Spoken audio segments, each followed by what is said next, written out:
एक गांव में एक बूढ़ी अम्मा रहती थी। बूढ़ी अम्मा घड़े बनाने का काम किया करती थी।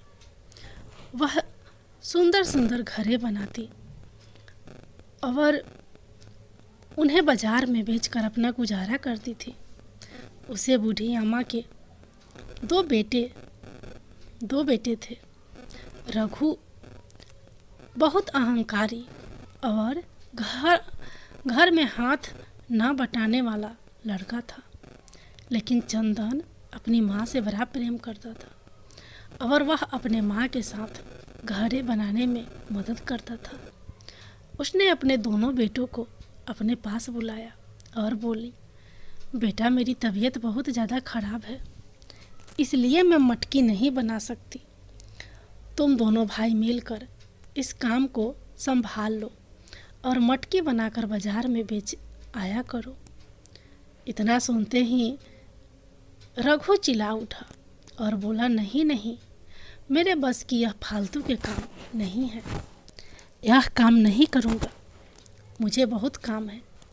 लेकिन चंदन अपनी माँ से बहुत प्रेम करता था, इसलिए बोला, माँ तुम चिंता ना करो, मैं मिट्टी के घड़े बना लूँगा और उन्हें बाजार में भी बेच दूँगा। तुम आराम से घर पर रहा करो और अपना ध्यान रखो। बूढ़ी माँ चंदन की बात सुनकर बहुत खुश हुई और बोली, बेटा, मुझे पूरा विश्वास है कि तू यह काम संभाल लेगा।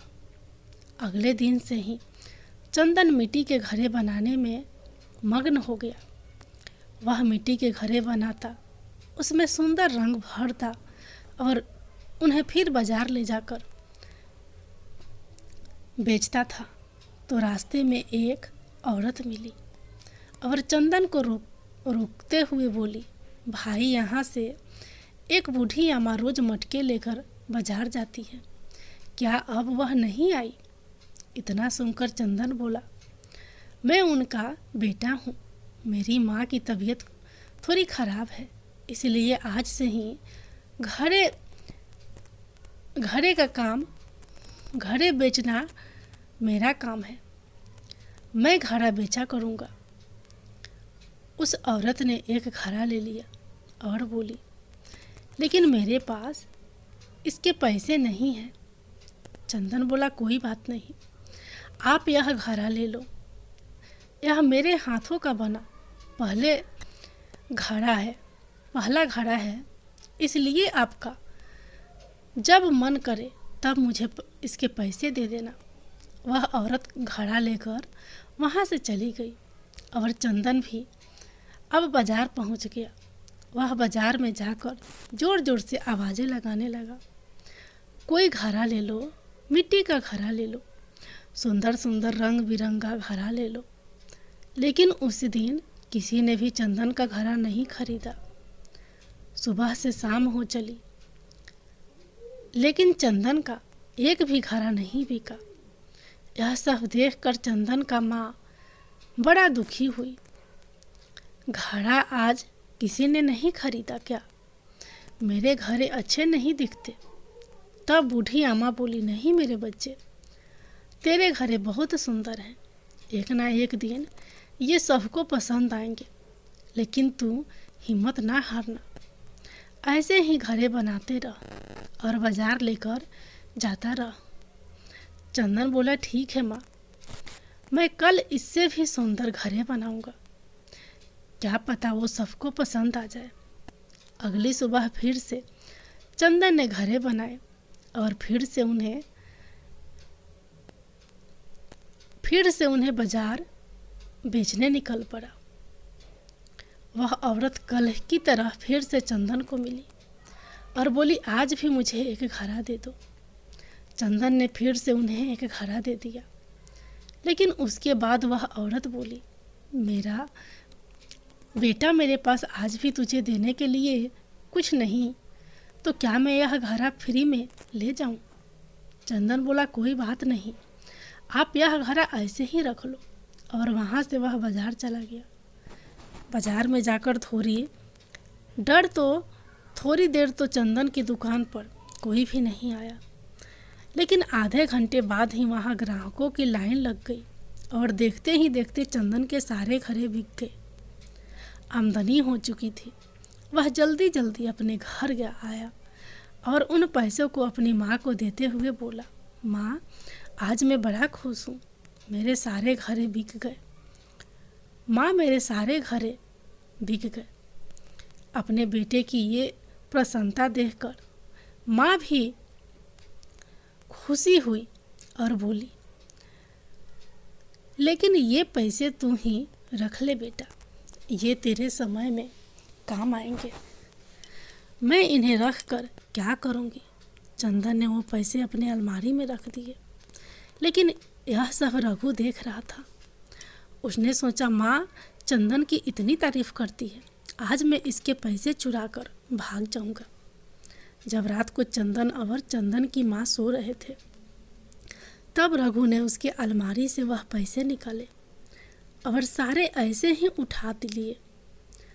चंदन ने रोज की तरह फिर से घड़े बनाए और फिर से बाजार लेकर जाने लगा। फिर औरत फिर से चंदन को रास्ते में मिली और बोली, एक घड़ा और दे दो बेटा। चंदन बोला, माँ, आज यह आपका 5वां घड़ा है। वह औरत बोली, हाँ बेटा, मुझे पता है, लेकिन मैं इनका माल तुझे एक दिन जरूर दूंगी। चंदन बोला, नहीं नहीं, ऐसे कोई बात नहीं, मैं तो इसलिए बोल रहा हूँ कि आप इतने घड़े क्या करती हो। वह औरत बोली, मुझे घड़े खरीदना बहुत पसंद है। कोई घड़ा की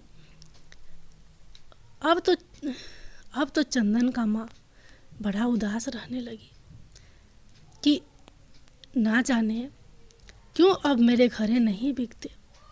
एक दिन चंदन बैठा हुआ यह सब सोच ही रहा था कि तभी उनके घर एक सेठ आया और बोला, अरे भाई, मैंने सुना है तुम बड़े सुंदर सुंदर घड़े बनाते हो। चंदन बोला, हाँ हाँ मालिक, आपने बिल्कुल सही सुना है। तब वह सेठ बोला, तुम मुझे 500 घड़े बनाकर दे दो, मुझे 500 करोड़ की आवश्यकता है। फिर बोला, आपको कब चाहिए? अगर तुम बना सकते हो तो मैं तुम्हें पैसे दूंगा। इस पर चंदन रो पड़ा, खुश हुआ और बोला, हाँ सेठ जी, आपका काम हो जाएगा। यह कहकर वहाँ से चला गया। अब तो चंदन दुगुनी मेहनत के साथ काम करने लगा और घरों में सुंदर सुंदर रंग भरने लगा। उसने शाम तक 500 घड़े तैयार कर लिए। लेकिन रात को जब चंदन सोया हुआ था तो उसके भाई रघु इतने सारे घरों को एक साथ रखे देखा तो उसके मन में हुआ कि कहीं चंदन ज़्यादा पैसे ना कमा ले। इसलिए उसने एक मोटा सा डंडा उठाया और उसमें से आधे घड़े फोड़ दिया और वहाँ से भाग चला। जब सुबह चंदन उठा और बाहर आया तो उसने देखा कि उसके सारे घड़े टूट चुके थे। चंदन यह सब देखकर बड़ी दुखी हुआ और सोचा, अगर सेठ आ गया तो मैं उसे 500 घड़े कहाँ से दूंगा। इतना समय भी मेरे पास नहीं बचा कि मैं ये घड़े बना सकूं। चंदन की माँ बड़ी दुखी हो रही थी कि तभी वहाँ पर वो औरत आ गई जो चंदन से रोज फ्री में घड़ा लिया करती थी और बोली, बेटा, इतना दुखी क्यों लगता है? तब चंदन बोला, क्या बताऊं, एक सेठ आया था, उसने मुझे 500 घड़े बनवाए थे, लेकिन पता नहीं कैसे इसमें से आधे घड़े फूट चुके हैं।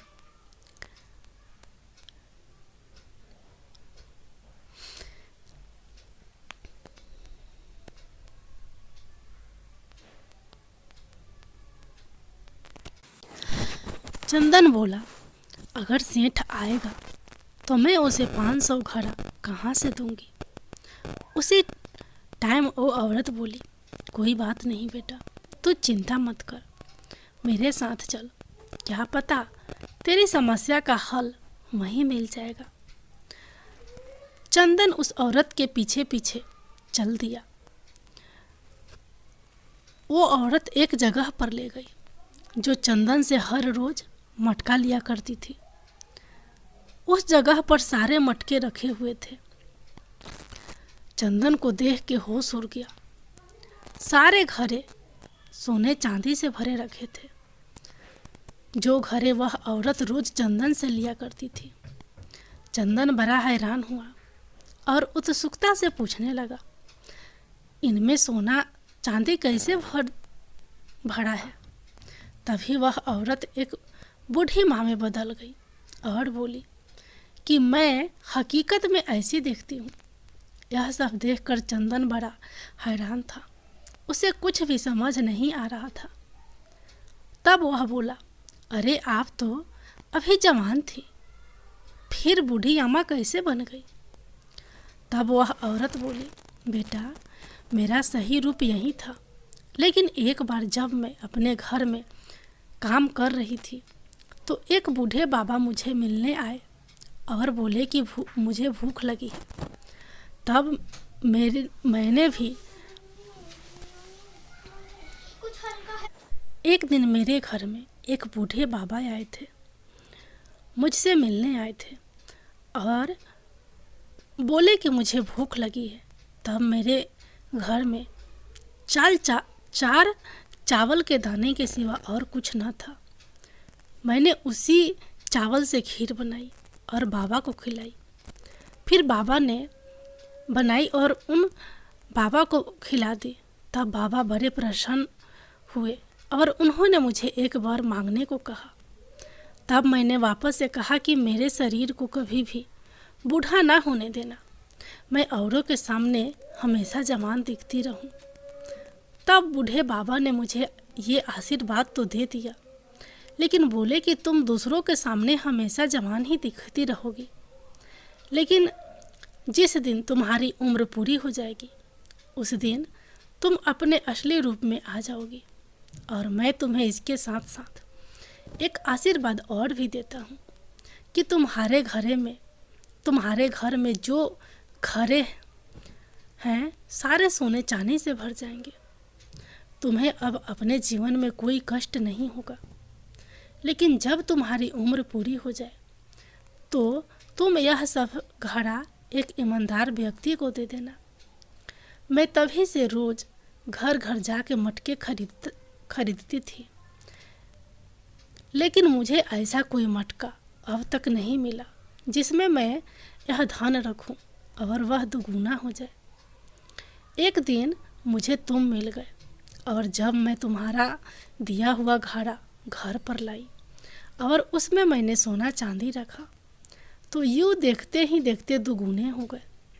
इसलिए मुझे पता चल गया कि तुम बहुत ईमानदार हो और मैं रोज़ तुमसे एक घड़ा लेने लगी। अब मेरा अंतिम समय आ गया है बेटा, इसलिए मैं यह सब तुम्हें देना चाहती हूँ। चंदन यह सुनकर बोला, लेकिन मैं इतने सोना चांदी का क्या करूँगी, मुझे इतना सोना चांदी नहीं चाहिए। तब वह औरत बोली, हाँ मुझे पता है, तुम्हारे लिए एक घड़ा ही काफ़ी है, लेकिन जैसे ही तुम एक घड़ा उठाओगे तो ये सारे के सारे घड़े मेरे मरने के बाद यहाँ से चले जाएंगे और तुम्हारे पास भी यह धन तब तक रहेगा जब तक तुम दूसरों की सहायता करोगे, इस धन का गलत उपयोग नहीं करोगे। इस धन का गलत उपयोग नहीं करोगे, जो ज़रूरतमंद को दान करोगे।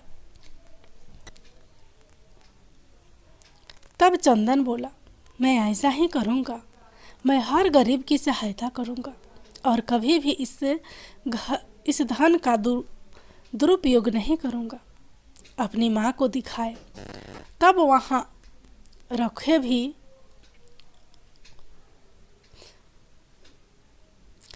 तब वहाँ उसका भाई भी आ गया और बोला, देखो माँ, मैं कहता था ना कि तुम्हारा चंदन चोरी करता है, तभी तो यह इतना सोना चांदी लेकर आया है। तब माँ बोली, नहीं, मेरा चंदन कोई गलत काम नहीं कर सकता, ये तो भगवान का दिया है, यह मेरी मेहनत का फल है। यह बात सुनकर रघु को अपनी बात पर बड़ा पछतावा हुआ और वह चंदन से माफ़ी मांगने लगा। बोला, भाई मुझे माफ़ कर दे, आज के बाद मैं भी तेरा काम में सहायता करूँगा और हम दोनों मिलजुल कर घर बेचा करेंगे, दूसरों की सहायता किया करेंगे।